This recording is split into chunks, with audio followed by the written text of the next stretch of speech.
Bon, écoute, on peut commencer à tourner. Juste, je passe sur mon Facebook, puis on y va.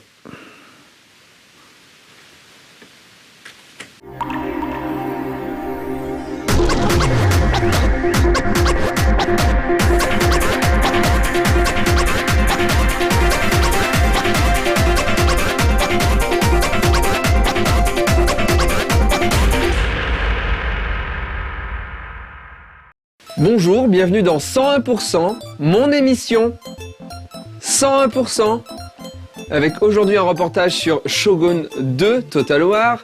Ensuite il y aura Temps perdu, puis Retro and Magic, et la lumière bouge pendant que je parle, c'est quand même magnifique, c'est parce que c'est 101%. Mais on commence tout de suite avec les news.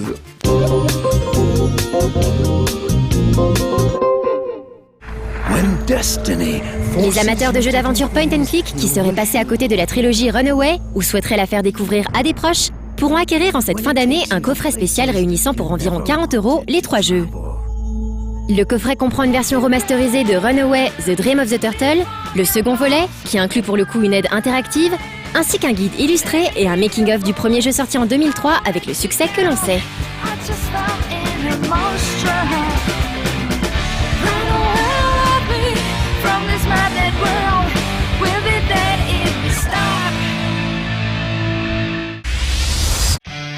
Le motion gaming sur console HD commence à se faire sérieusement sa place dans le cœur des joueurs du monde entier. C'est ainsi que Microsoft était ravi d'annoncer il y a quelques jours que Kinect s'était écoulé à plus de 2,5 millions d'unités. Un chiffre qui conforte le constructeur américain, le rapprochant ainsi des objectifs qu'il s'était fixés d'ici la fin de l'année, atteindre les 5 millions. Sony n'est pas en reste puisque le géant japonais vient de fêter très récemment ses 4,1 millions de PlayStation Move vendus à travers le monde. Bref, des succès incontestables pour les deux firmes, même si ces chiffres sont encore à des kilomètres de ceux du pionnier dans ce domaine, Nintendo.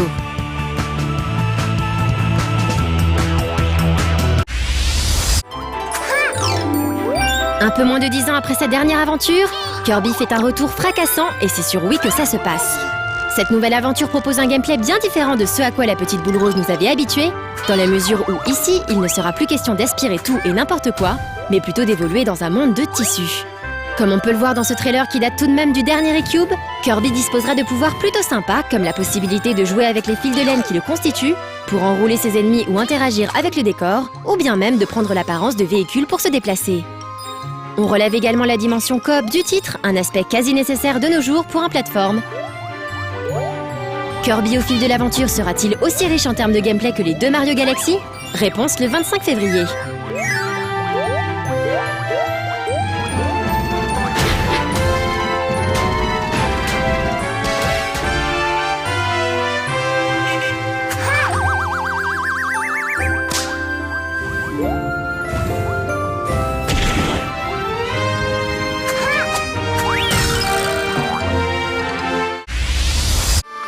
Le fabricant américain XIM comme Xbox Input Machine annonce une nouvelle version de son adaptateur pour Xbox 360.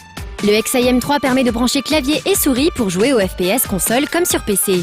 Mais sur console, comme les jeux s'attendent à être contrôlés via la manette, ils évitent en général de répondre aux trop petits mouvements des sticks analogiques, qui sont souvent des erreurs de manipulation.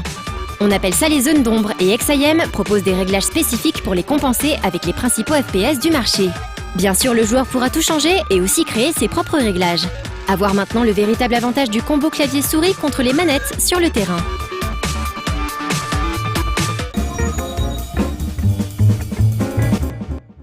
En fait, tout à l'heure, je suis allé sur mon Facebook et il y a un téléspectateur de No Life qui m'a laissé un message et qui m'a dit « On copie ton émission. On copie 101%. Mon émission. » Alors j'ai dit « Ok, je vais aller voir. » Et voilà ce que j'ai vu. Salut les geeks et salut les geekettes, bienvenue dans un 100% exceptionnel puisque nous ça me parlons rappelle un pas du tout truc, de je sais pas VGP. quoi. Par contre, à la Autoplay place, nous aurons le Sample, plaisir de retrouver un les des critiques 6 qui flash parlait de de Vise Kimi, Kiwi, je crois qu'on dit Katsuka, Kimi. la minute du Ensuite, geek, Tokyo Tokyo Café. Et Café, on commence tout de et suite tout de suite, avec c'est les les news. news. Deux choses. 1. Super décor. 2. Pourquoi ces t-shirts sont mieux que les miens?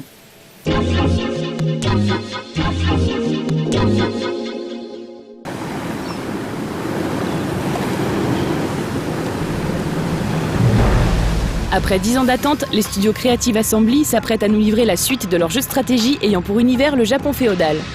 L'occasion pour No Life de rencontrer le lead designer du projet, James Russell, afin d'en savoir un peu plus sur ce jeu très attendu. Well, Total War is a unique game series, and what's special about Shogun 2 Total War is that we have, a real-time battle engine where you get to play a general, control thousands upon thousands of soldiers in a huge cinematic battle, which looks like the most epic movies, and so we're depicting the battles between samurai armies of 16th century Japan in a really fantastic, epic manner. And we also have a second element to the game, which is a turn-based strategy game. So it's a very deep, interesting strategy game where you get to play a warlord in feudal Japan. So there's an empire building element. So you control different territories, you construct buildings, you manage cities, and you construct armies. So it's what makes Total War special is the combination between these two elements. Shogun 2 revient sur le Japon du XVIe siècle et vous laisse incarner un chef de clan parmi 9 qui devra réunifier le Japon. Un contexte historique qui a poussé les développeurs à mettre l'accent sur l'histoire justement, même si le jeu semble nous laisser un degré de liberté dans nos choix plutôt important.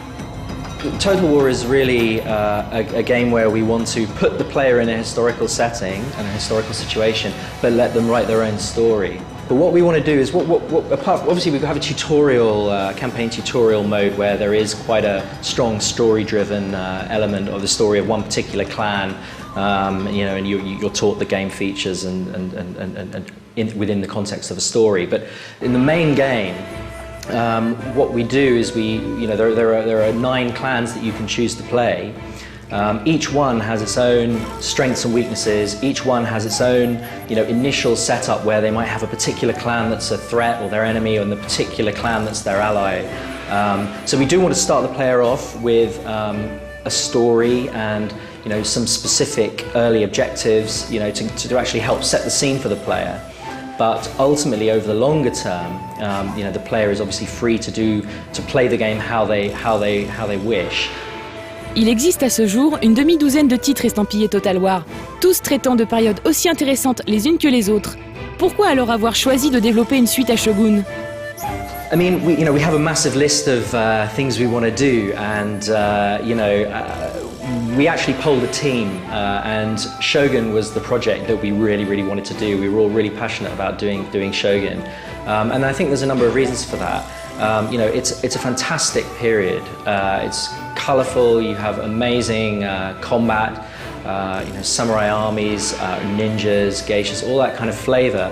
But at the same time, it was also what attracted us to it is that we wanted to move away from a European theatre and do something a bit different. Also, Empire, our previous game, it represented almost Total War. Writ large to its greatest extent. We're almost portraying the entire world. So what we actually wanted to do with Shogun was to go into a more contained setting where we're portraying one culture, but that means we can do it in exquisite detail rather than trying to represent many cultures across the whole world. Pour alimenter ce mélange de stratégie au tour par tour et de batailles épiques en temps réel, Shogun 2 propose une flopée d'unités, toutes upgradables, ayant chacune leurs forces et leurs faiblesses. Each character type has its own skill tree. So generals have their skill tree. Ninjas, geishas, the Metsuke units, and the monk agents. All the different character types on the campaign map have their own unique trees that allows you to specialize them and improve their abilities to do the kind of things that they do. I mean, what we've done with the set of characters is we wanted to make sure that every character has a specific action that they can perform against every other kind of object on the map. So there's, if you take your monk agent, there's something specific they do to your own armies, to enemy armies, something specific that they do to your own towns and to enemy towns. And we also wanted to create a kind of parallel stone, scissors, paper kind of gameplay between the different characters. So every character has a particular strength but also a particular weakness. So for instance, the ninja is countered by the Metsuke agent, kind of the secret police kind of agent that is primarily used to track down the ninjas. So we wanted to, what we've done is each skill tree You can choose a particular path down which to specialize the characters. Même si Creative Assembly ne prétend pas instruire la jeunesse en matière d'histoire japonaise, le studio anglais a tout de même tenu à garder une certaine authenticité par rapport à la période traitée. Well, you know, the philosophy of Total War is to make an authentic experience. You know, we want to stay, we want to immerse the player in the history of the period, and so that means that we want to make an authentic. We want to make an authentic game. You know, we want to use, we want to depict real units in the way that they fought. We want to put the player immerse the player in the position of a feudal warlord in Japan in the period, and we do. Yeah, we have a consultant historian, Dr. Stephen Turnbull, who who's actually written a lot of books on this period of Japanese history and translated a lot of stuff, and he's been absolutely a great help and a great inspiration for making sure that the game's authentic, but also giving us some great ideas for some really interesting features. On espère simplement que Shogun 2 Total War, qui sortira sur PC en mars 2011, arrivera à fournir aux amoureux de la série la dose de stratégie qu'ils attendent depuis maintenant 10 ans.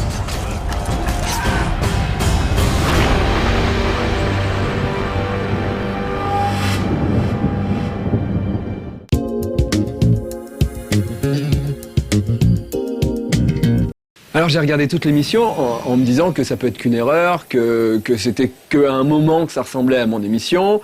Bon, ok, des fois il parle à un mec hors champ qui s'appelle Alex, comme moi. Bon, les rubriques semblent se ressembler étrangement et avoir les mêmes noms, mais c'est peut-être le destin. Laissons-lui le bénéfice du doute. Et puis je me suis dit, bon, je vais regarder l'émission en entier. Et là j'ai vu le générique. On va regarder le générique de mon émission et le générique de son émission. L'un à côté de l'autre, regardez.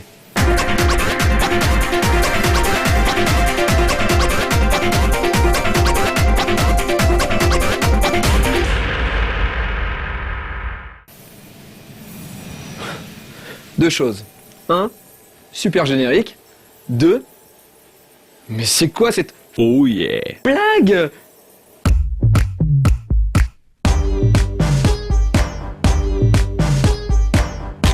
Bonjour, pensez aux riches un peu, ça vous changera. Un appartement, ça va. 2 appartements, c'est la galère.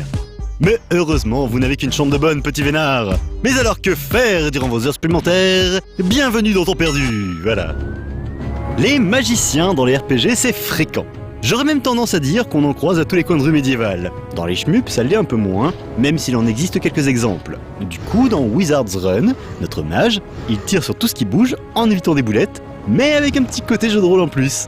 En effet, en dézinguant du méchant, vous gagnez des XP, et qui dit XP dit changement de niveau, donc à chaque nouveau niveau, vous pourrez augmenter de 2 points l'une de vos capacités. Un RP shmup en quelque sorte donc. Les oies n'ont pas spécialement de chance sur notre bonne vieille terre, qu'elles soient consommées pour certaines fêtes ou gavées pour d'autres pratiques barbares mais malheureusement délicieuses, on ne peut pas dire que pour elles ce soit la fête justement. Et ce n'est pas Chase Goose 2 qui va changer quelque chose à leur problème. Ici, l'oie, elle est poursuivie par un lombric géant qui apparemment a l'intention de remettre en cause la pyramide alimentaire. Pour qu'elle puisse s'en sortir, il va donc falloir que vous cliquiez sur les bonnes touches au bon moment, et là pas de bol. Pas de bol parce que les touches en question ne sont pas toujours super accessibles et que de plus, parfois, histoire de compliquer un peu l'ensemble, il faudra passer par une petite énigme pour savoir sur quoi taper. Entre torsion de doigts et autres torsion de neurones et finalement torsion de clavier dans l'écran, Chase Goose 2 saura vous occuper un peu. Mais je vous rassure tout de suite, la chasse à l'oie ne sera pas seule responsable de vos éclats nerveux. Dun Machine et son système de recharge de laser ne manquera pas de vous stresser à sa sauce. Comme dit plus tôt, donc, vous devez grâce aux rayons du soleil recharger les batteries de votre canon. Ensuite, vous tirez sur tout ce qui bouge en évitant que vos adversaires ne détruisent vos 3 petites piles solaires. Mais comme les assauts ennemis sont extrêmement fréquents et fournis, c'est dur. Même chose que précédemment, ça vous défoulera un peu. Enfin, soyons un peu plus sérieux avec une nouvelle bonne surprise de chez Berserk Studio.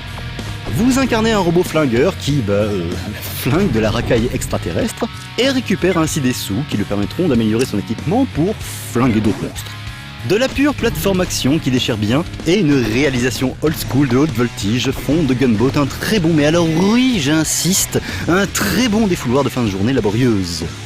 Ce qui, vous le savez bien, est très important puisqu'il ne faut pas oublier que, pour gagner plus, jouez plus.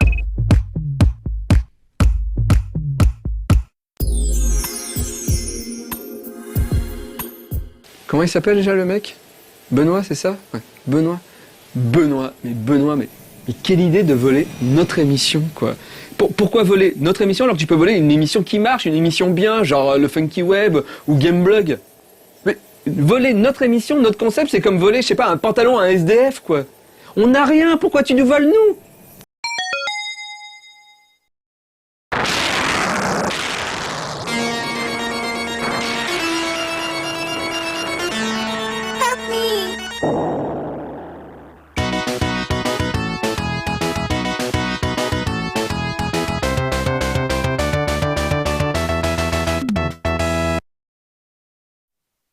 On parle souvent de French Touch au sujet de jeux poétiques aux atmosphères enchanteresses.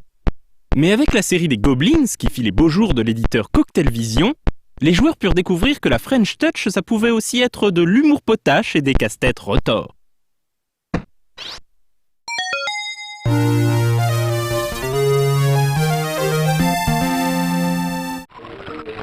Goblins, avec 3 i, commence par une scène burlesque. Au cours d'un dîner ordinaire, le brave roi Angoulafre sombre dans la folie. Suspectant un mauvais sort, la cour décide d'envoyer 3 gobelins, Oops, Ignatius et Asgard, chercher conseil auprès du magicien Niak. C'est le début d'une grande aventure délirante. Si l'interface de Goblins le rapproche de point and clicks plus classiques, son déroulement est assez particulier. Chaque tableau est en réalité un casse-tête qui ne peut être résolu que grâce à l'observation minutieuse des décors et l'expérimentation. Pour triompher, il faut trouver la bonne séquence d'action qui permettra aux gobelins d'atteindre leur objectif. Ce qui complique la tâche du joueur, c'est que chacun des gobelins a une capacité propre. Oops, le plus polyvalent, peut ramasser un objet pour l'utiliser ailleurs. Ignatius peut exercer ses pouvoirs magiques sur divers objets avec des conséquences souvent inattendues. Enfin, Asgard, l'homme fort du trio, peut distribuer des coups de poing et grimper aux cordes. Évidemment, le danger rôde sur le chemin et le joueur devra surveiller la jauge d'effroi de ses gobelins. Si ceux-ci sont trop terrorisés, le tableau se solde par un échec. Goblins fut imaginé par la game designer antillaise Muriel Tramis, à qui l'on doit également des jeux aussi éclectiques que Freedom, Fascination ou Lost in Time. Le style graphique unique du jeu venait quant à lui de l'artiste Pierre Gillode. L'association de leurs talents respectifs fut l'origine de la réussite de Goblins, un jeu aussi malin qu'il est tordu.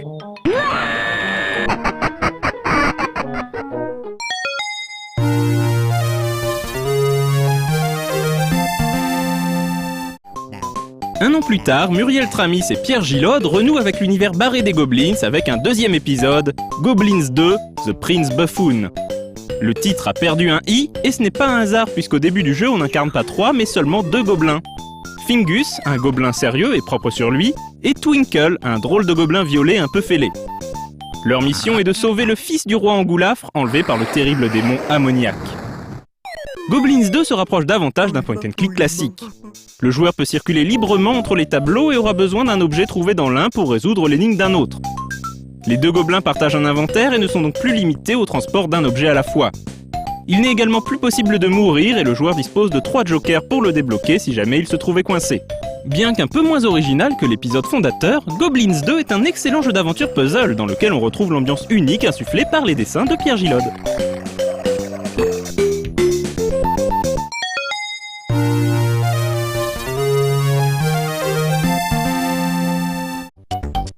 Les gobelins reviennent un an plus tard dans un 3e épisode, Goblins 3. Une fois de plus, le titre du jeu perd un i, et le joueur n'incarne en début de jeu qu'un seul gobelin, Blount. Journaliste farfelu pour le Goblins News, Blount se rend dans le lointain royaume de Foliandre où le roi Bod et la reine Xina se livrent une guerre séculaire pour le contrôle d'un mystérieux labyrinthe. Alors que le jeu commence, le navire volant de Blount se fait attaquer et notre intrépide journaliste se retrouve livré à lui-même en territoire hostile. Enfin, pas complètement tout seul, puisque Blount trouvera rapidement quelques compagnons pour l'épauler dans cette aventure, notamment Chump, le perroquet, et Fulbert, le boa-boa. De plus, après avoir été attaqué par un loup, Blount acquiert un alter ego lycanthrope avec lequel il devra apprendre à composer. Alternant des tableaux puzzle à la Goblins 1 et des environnements plus ouverts à la Goblins 2, Goblins 3 se veut la synthèse de la série. L'humour reste omniprésent et les énigmes toujours aussi délirantes pour le plus grand plaisir des fans de la série.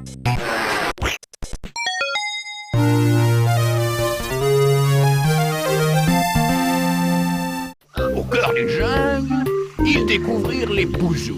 Pierre Gilod et Stéphane Fournier co-scénarisent un autre jeu basé sur le même moteur que Goblins mais au gameplay un peu différent. Ce nouveau projet est toujours dirigé par Muriel Tramis. Il s'agit de Woodruff et le Schnibble d'Azimut. Sous ce titre invraisemblable se cache une petite merveille de point and click. Woodruff prend place dans un univers post-apocalyptique. Les humains sont sortis de leur caverne et ont réduit en esclavage les mutants bouzouks qui peuplent la surface. Nous autres bouzouks sommes exploités et opprimés. Ils prennent également le contrôle de la cité verticale de Vlur-Schnabalksnakl. Le professeur Azimut s'apprête à mettre au point un dispositif capable de maîtriser le temps, mais il est arrêté par le malfaisant déconnétable. Azimut a tout juste le temps d'utiliser sa machine sur son fils adoptif Woodruff pour accélérer sa croissance jusqu'à l'âge adulte. Livré à lui-même dans la grande cité, Woodruff va devoir suivre les indices laissés à son intention par son popo chéri et percer le mystère du Schnibble, un mot qui lui trotte dans la tête mais dont il n'a aucune idée de ce dont il peut bien s'agir. L'univers absurde de Woodruff ne peut qu'évoquer celui des Shadok, et ce n'est pas par hasard que dans la version française du jeu, c'est Claude Pieplu lui-même qui fait office de narrateur. Les humains avaient pu enfin quitter les entrailles de la Terre. Le jeu bénéficie également des talents vocaux d'acteurs tels que Patrick Préjean, Edgar Givry ou encore Micheline Dax. Woodruff était un festival graphique bourré d'animations hilarantes et de détails truculents. On se rappelle encore du célèbre gag du collecteur d'impôts, petite merveille d'humour de répétition. Avez-vous payé l'impôt sur la sédation ou les odeurs corporelles? Le jeu de Pierre Gilod souffrait toutefois d'une difficulté peut-être trop élevée qui en découragea plus d'un à une époque dénuée de solus sur internet. Il est désormais reconnu au panthéon des plus grands point and click. Localement, quelques averses sur le centre administratif, tandis que la chute d'un éclat de météorite est prévue sur la place du déconnétable. Ce bulletin météorologique est valable seulement pour la prochaine minute.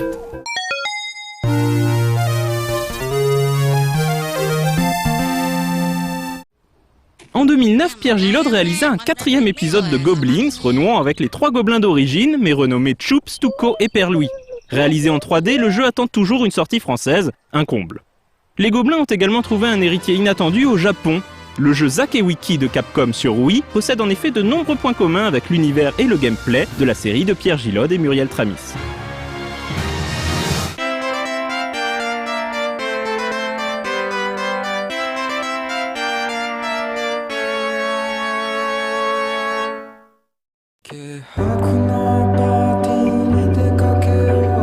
Voilà, l'émission se termine, mais avant de finir, j'ai en invité Maître Panary, avocat au barreau. Bonjour Maître. Bonjour.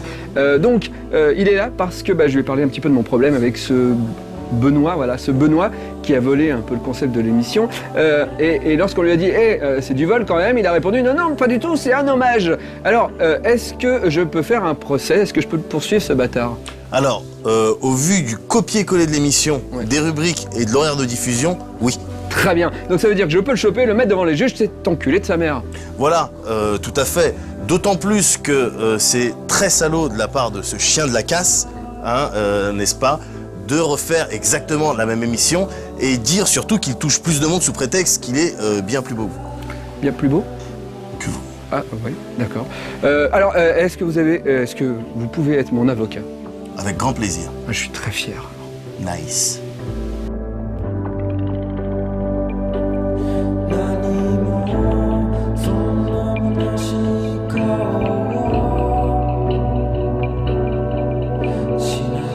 Ah bah, moi je viens de recevoir un mail de Craig Ferguson qui me dit « Espèce de bâtard, t'as volé mon sketch, il peut me faire un procès ?» Ah grave, ouais.